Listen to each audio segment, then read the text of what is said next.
ಸ್ನೇಹಿತರೆ ನಮಸ್ಕಾರ.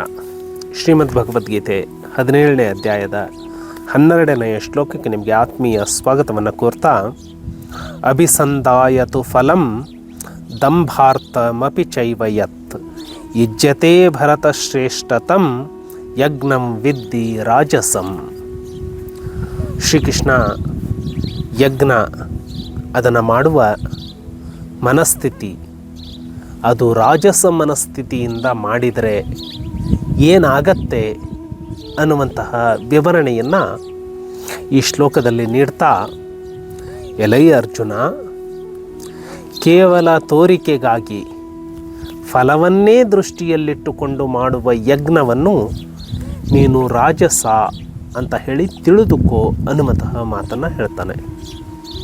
ನಾವು ಯಜ್ಞವನ್ನು ಮಾಡ್ತೇವೆ, ಆದರೆ ಅದರಲ್ಲಿ ಪ್ರತಿಫಲದ ಅಪೇಕ್ಷೆ ಇದೆ ಅಥವಾ ಮಾಡಿದೆ ಅನ್ನುವಂತಹ ತೋರಿಕೆ ಮಾಡಿಕೊಳ್ಳುವಂತಹ ಮನಸ್ಥಿತಿ ಅದರಲ್ಲಿ ವ್ಯಕ್ತವಾಗುತ್ತೆ.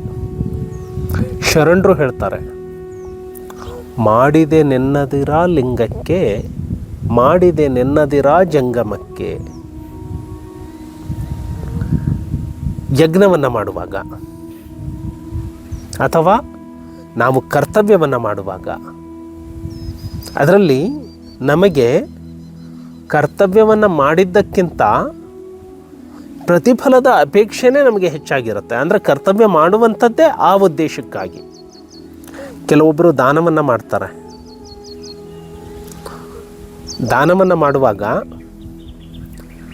ಅದನ್ನೇ ಬಹಳಷ್ಟು ವೈಭವೀಕರಿಸಿಕೊಳ್ತಾರೆ. ಇವರು ದಾನವನ್ನು ಇಂತಹ ವ್ಯಕ್ತಿ ಮಾಡಿದ, ಹೀಗೆ ಮಾಡಿದ ಅಂತ.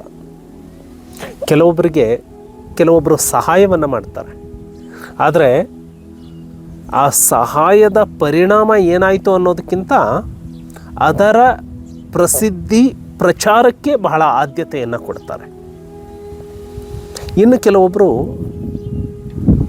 ಯಜ್ಞ ಅಥವಾ ಕರ್ತವ್ಯವನ್ನು ಮಾಡ್ತಾರೆ, ಆದರೆ ಇದನ್ನು ಮಾಡೋದರಿಂದ ನನಗೆ ಎಷ್ಟು ಲಾಭ ಆಗತ್ತೆ ಅಥವಾ ಎಷ್ಟು ಉಪಯೋಗ ಆಗತ್ತೆ ಅಥವಾ ನನಗೆ ಎಷ್ಟು ಒಳ್ಳೆಯದಾಗತ್ತೆ, ಆ ಉದ್ದೇಶಕ್ಕಾಗಿಯೇ ಮಾಡ್ತಾರೆ. ಇದನ್ನು ಸಿಂಪಲ್ಲಾಗಿ ಹೇಳೋದು ಅಂದರೆ ಕಮರ್ಷಿಯಲ್ಲಾಗಿ ಎಲ್ಲ ಕೆಲಸಗಳನ್ನು ನೋಡುವಂಥದ್ದು, ಲಾಭ ನಷ್ಟದ ದೃಷ್ಟಿಕೋನದಿಂದ ಮಾಡುವ ಪ್ರತಿಯೊಂದು ಕೆಲಸವನ್ನು ನೋಡುವಂಥದ್ದು.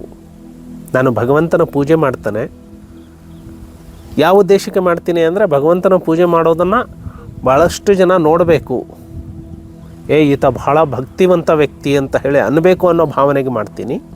ಅಥವಾ ನಾನು ಪೂಜೆ ಮಾಡೋದ್ರಿಂದ ನನಗೆ ಏನಾದರೂ ಒಳ್ಳೆಯದಾಗತ್ತೆ ಅನ್ನೋ ಭಾವನೆಯಿಂದ ಮಾಡ್ತೀನಿ.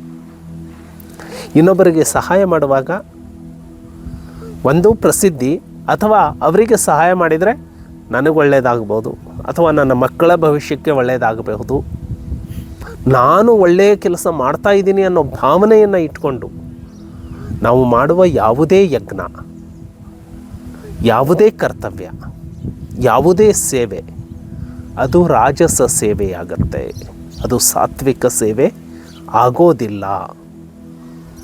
ಹಾಗಿದ್ರೆ ತಾಮಸ ಸೇವೆ, ತಾಮಸ ಯಜ್ಞ ಅದು ಯಾವ ದೃಷ್ಟಿ, ಯಾವ ಆಯಾಮದಲ್ಲಿ ಇರುತ್ತೆ, ಅದರ ಬಗ್ಗೆ ನಾಳೆ ಚರ್ಚೆಯನ್ನು ಮಾಡೋಣ. ನಮಸ್ಕಾರ.